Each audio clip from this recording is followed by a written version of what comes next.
Það var komst þriðja lið, það Móahverfi deiliskipulag til máls tekur bæjarfulltrúi Þórhall Jónsson. Forseti, ágætu bæjarfulltrúar. Þetta er liður 2 í fundargerð skipulagsráðs frá 4. maí. Þetta er deiliskipulag fyrir Móahverfi, sama hverfi, sem auglýst var samhliða breytingu á aðalskipulaginu vegna íbúðasvæðis vestan Borgarbrautar. Auglýsingu lauk 27. apríl síðastliðið. 4 athugasemdir bárust, auk umsagna frá Minjastofnun Íslands og Hörgársveit. Undanfarnar vikur hefur verið unnið af forhönnun helstu gatna innan skipulagssvæðisins og eru meðfylgjandi minnisblað þar sem tilgreindar voru nokkrar breytingar sem mælti með að verið gerðar á deiliskipulaginu. Þá eru meðfylgjandi 3 útfærslur af deiliskipulagsuppdrætti sem sýna umræddar breytingar. Skipulagsráð leggur til við bæjarstjórn að hún samþykkir tillögu að deiliskipulagi Móahverfis með breytingum sem tilgreindar eru í meðfylgjandi minnisblaði. Var skipulagsfulltrúa falið að útbúa tillögu að svörum við innkomnum athugasemdum sem lagðar fram hér við afgreiðslu málsins í bæjarstjórn. Takk fyrir. Bæjarfulltrúi Þórhall Jónsson lokið máli sínu, orðið er laust. Næst tekur máls bæjarfulltrúi Guðmundur Baldvin Guðmundsson. Þetta ágætu bæjarfulltrúar. Ég vil bara koma hérna upp í fyrsta lagi til að fagna þessu nýja skipulagi sem er að vera samþykkja hér og við séum komin á þann stað við séum að sjá uppbyggingu sem væntanlega geti hafist í hverjum strax á næsta ári. Ég tel að þarna hafi verið vandað mjög til verka, þarna átti sér stað ágætt samtal milli við bæjarbúa og líka verktaka í þessu máli og við í skipulagsráði skipuðum verkefnahóp sem skipaði þeim Þórhalli Jónssyni, Ólöfu Andrésdóttur og Hallfríði Kjartansdóttur sem unnu mjög gott starf og það var mikil svona samhljómur í þessu verkefni. Þetta verður mjög flott hverfi að mínum mati. Og ég tel mikilvægt í rauninni að framkvæmdir sem eiga sér stað verði svona svipar eins og við vera að hugsa Móahverfið.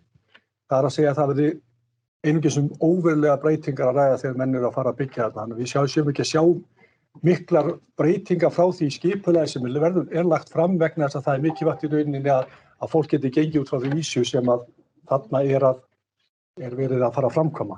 Ég tel líka mikilvægt og hef rætt það hér í bæjarstjórn áður að úthlutun komi sé mikilvægt að úthlutun sé í takt við húsnæðisáætlun bæjarins, regluleg stofnframlög og þar með fjárhagsáætlun og hef kallað eftir því að gert verði ráð fyrir ákveðnu hlutfalli íbúða byggt á óhagnaðardrifnum félögum sem og félagslegum íbúðum.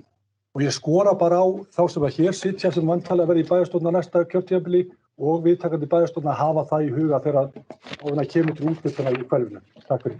Bæjarfulltrúi Guðmundur Baldvin Guðmundsson lokið máli sínu, orðið er laust. Næst tekur máls bæjarfulltrúi Hlynur Jóhannsson. Forseti, ágætu bæjarfulltrúar. Mér langar bara rétt að innra á einu í þessu nýja skipulagi. Þannig er búið að setja allt inn fótboltavöll, ekki allt inn, hann kom fyrir einhver smá síðan. Að beiðni Þórs, mér finnst þetta alveg galið að við ætlum að fara að dreifa sportinu hverfin hérna meira í bænum. Það var byggt Naustahverfi og Hagahverfi í aðra áttir á Káa, það hefur ekkert verið gert þar. Við viljum halda þessu á einu svæði. Þarna ætlum við að fara að færa út kvían og byggja upp miklu meiri aðstöðum við þurfum að gera. Hvernig dettur okkur þetta í hug?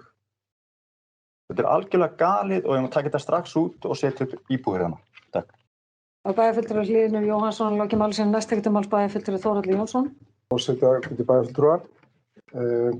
Þetta varðandi íþróttasvæði þarna er svona hugsað fyrir kannski, þetta er ekki íþróttasvæði í fulli stærð eins og Káa og Þór eru með, heldur er þetta svona hugsað fyrir minni velli og þá kannski að væri hægt að vera með yngri æfingar þarna fyrir þannig að þau þyrfti ekki að fara á milli hverfana, yngstu börnin. Þessi beiðni kom inn á lokametrónum frá Þór.